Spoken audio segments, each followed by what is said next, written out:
Hello and welcome. After more than an edition's worth of time to become familiar with Primaris Marines, I figured it was time to discuss the issues and present my feelings on this new generation. Spoilers, I like them. No surprise, right? The guy with the Primaris avatar likes Primaris Marines. But they are not without problems. This video is my attempt to lay it all out. So if you're new to Warhammer 40k, you'll find this video insightful, while exposing some of the mire that lurks beneath the surface.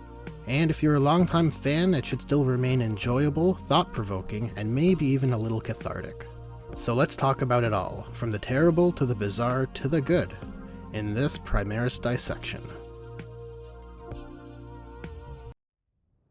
Without doubt, the largest point of criticism with the Primaris Marines is in the narrative choices framing their introduction, specifically the prospect of Belisarius Cawl suddenly creating these new superior Space Marines, and in the positioning of Primaris as version 2.0 superior Marines, as the next generation, does invalidate all the previous Loyalist Marines.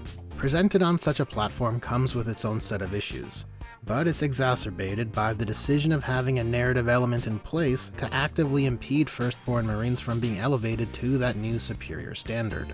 That collective problem has both an in-universe and out-of-universe fallout. So what effect did the arrival of super-duper soldiers that outperform the existing super soldiers have on the Space Marine player base? Well, looking past the superficial, it's a figurative slap to the faces of Space Marine players and hobbyists. Consider the variables at play.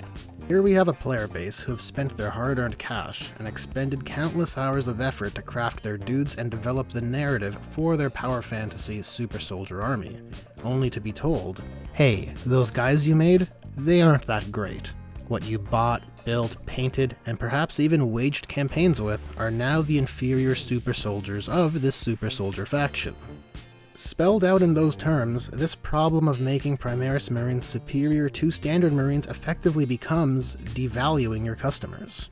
And the unfortunate reality of it is that the impact was more severe the more loyal of a customer you were leading up to the Primaris release, as someone who is just jumping into the hobby won't feel slighted at all. In fact, it's a benefit, and likely perceived as ideal timing, since you don't have to befall the situation I outlined earlier. But for the loyal customers who have championed the hobby, who have grown up alongside it, well, you get the idea. As I see it, that's the big issue from an out-of-world point of view, and it's rightly terrible. So let's continue and shift our focus inward. Following in step, the arrival of the vastly superior Primaris Marines brings with it the in-world consequence of rendering classic Marines as lesser than by comparison, which does create a bit of bad feels for our Firstborn Marines. Though, an argument can be made that this grim reality is, in a sense, pretty fitting for the setting. The mythic heroes who have fought for humanity against untold horrors are forced to acknowledge and cooperate with the superior iteration that will replace them. And in that sense, it aligns with the grimdark atmosphere of the 40k universe, and at least serves as a narrative/thematically framed cost for such a gain. So while it does trigger some understandably negative reactions, I don't feel the in-world Primaris to Firstborn performance differential to be a problem in itself. However, there is a point of comparison that is without doubt problematic, and it mungles the very fabric of the setting. Can you guess what it is? Interestingly enough, it's with Chaos Space Marines. Emperor's Footstool.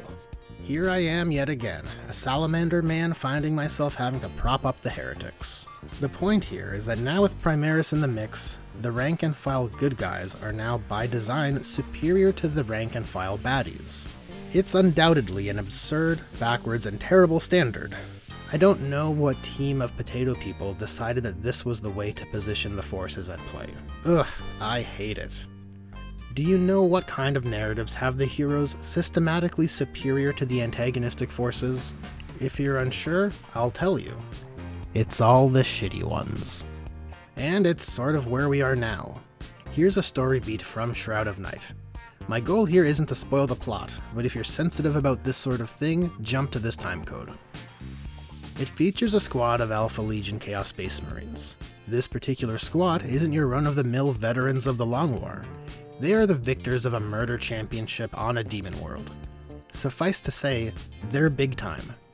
The book sees them engage in combat with a fresh group of Imperial Fist intercessors, and while they eventually defeat them, the difficulty is well documented, culminating in great moments such as an Alpha Legion Marine becomes so awestruck by the Primaris' superiority that he asks him during the middle of the fight, "What are you?"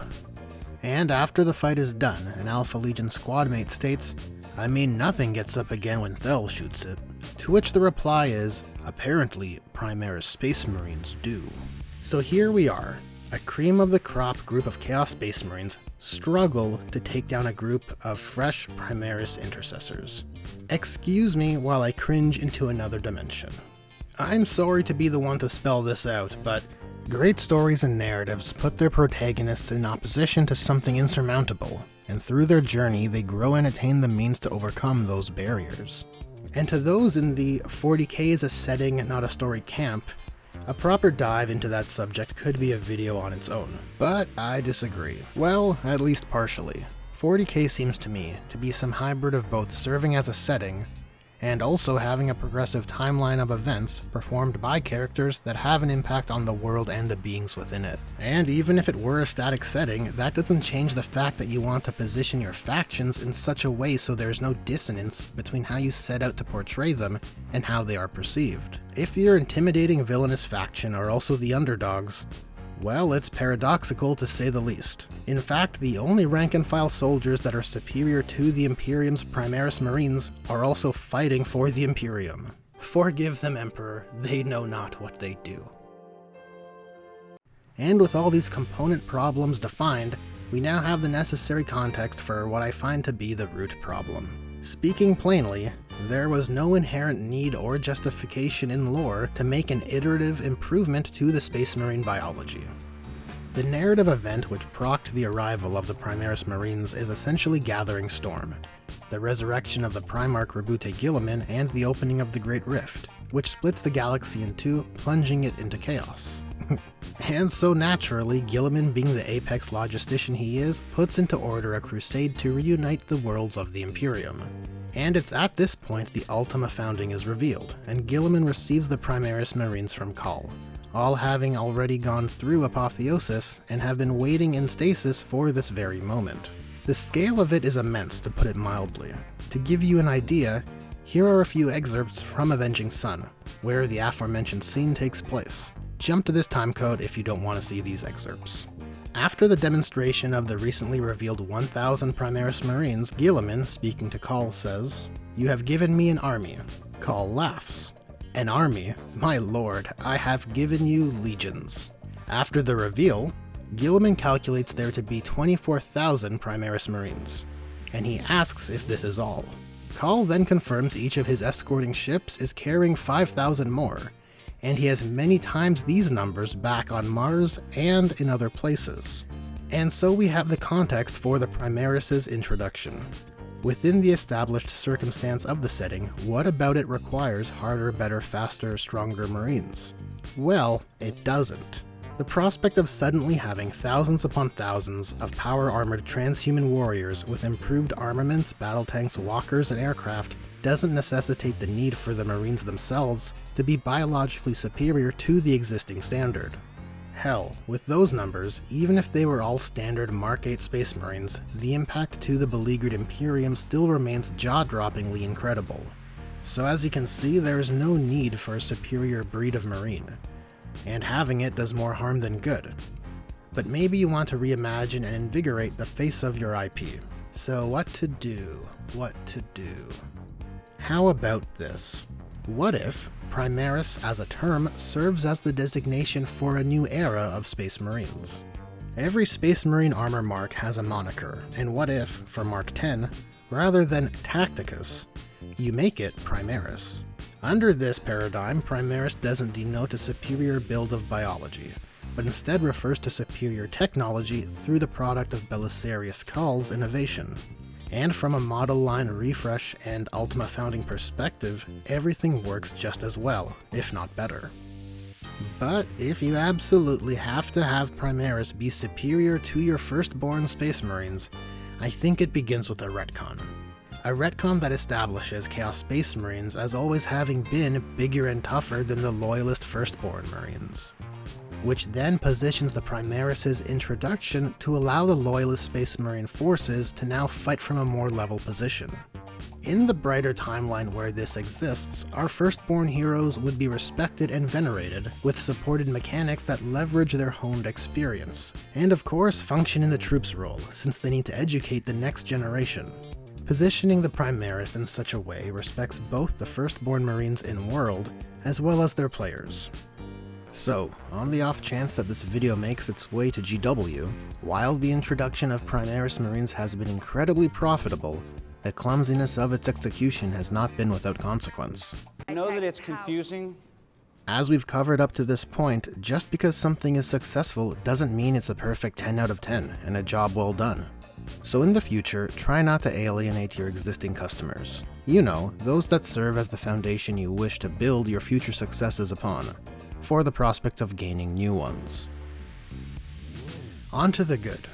To start, what are GW's reasons for introducing Primaris, aside from wanting to make that sweet cheddar? Well, one component is the desire to facelift the faction that are the face of their IP. And in that regard, the Primaris range does a good job. Sure, there is the odd model that makes you question everything you thought you understood, but for the most part the range is fantastic, and the Primaris popularity is a testament to that, since as discussed previously, it's certainly not their lore. So if the goal is to update the poster boys of the IP with current era modeling techniques, then why not reimagine the existing range of units?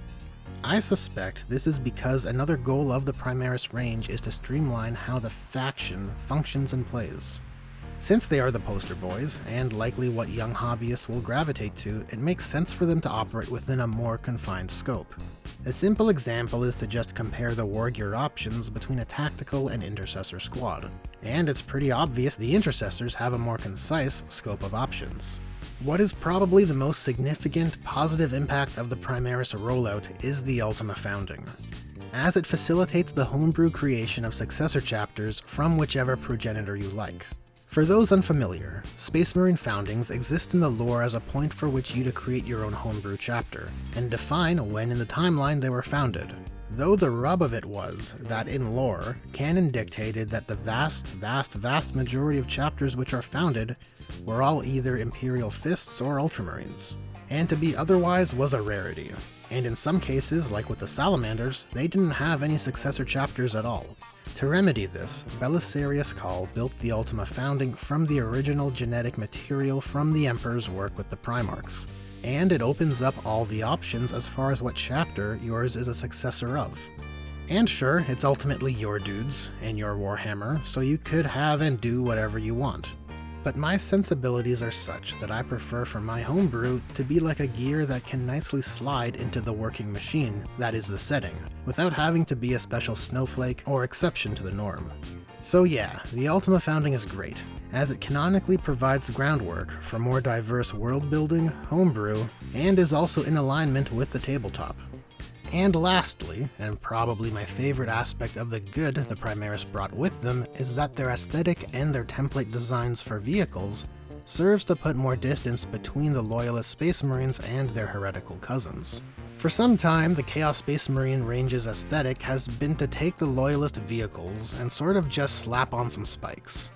And while that is still the case for those vehicles, the Primaris having their own template vehicle construction creates less of a reskinned feel for the Chaos Space Marines vehicles. And I look forward to what GW does for these vehicles when you consider what their current vehicle upgrade frames are capable of. But I digress. My point here is that Primaris as the face of the Loyalists creates a stronger foil for the Chaos Space Marines, and vice versa. The result can be likened to seeing two different species that share a common ancestor. Back during the Heresy, these factions were once the same. And now 10,000 years later, where the Loyalists have innovated and pushed their technology further, while sticking to their ideals, the Chaos Space Marines maintained their ancient war gear, and in embracing the ruinous powers, has led the way to their hell-forged vehicles and demon engines. The thematic goal with these two factions has always been for one to manifest the perceived ideal, and the other the dark reflection of those original angels of death the Emperor created so long ago. And it's for this reason I vehemently stand against Chaos Primaris, as it's an awful proposition. For all the absurdity that follows the Primaris, one of the best things it's done was adding some visual distance between the two factions, and for that reason should be left out from the Chaos Space Marine range. As it relates to the lore or novelizations depicting Renegade Primaris, sure, or for a one-off character piece, fine. But as far as the aesthetic signifiers that describe each faction's identities, let's have the best thing about Chaos Space Marines be chaos. Well, that's a wrap on this one. Thanks for watching. Also, a special thanks to my patrons, who help keep the dream alive. This was my dissection on Primaris, the good and the bad. Hopefully it didn't feel too ranty. There was a lot to unpack, and surely there are more points of discussion, so feel free to share yours in the comments below. So, if you enjoyed this video, there's a like button, and if you want to help my channel grow, there is a subscribe button. There is also a bell button and a share button, so press the buttons you want to press. Thanks again for watching, and I hope to see you guys in the next one.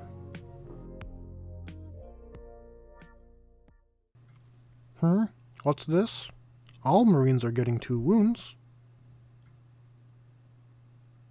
That's great. That's great. That's great.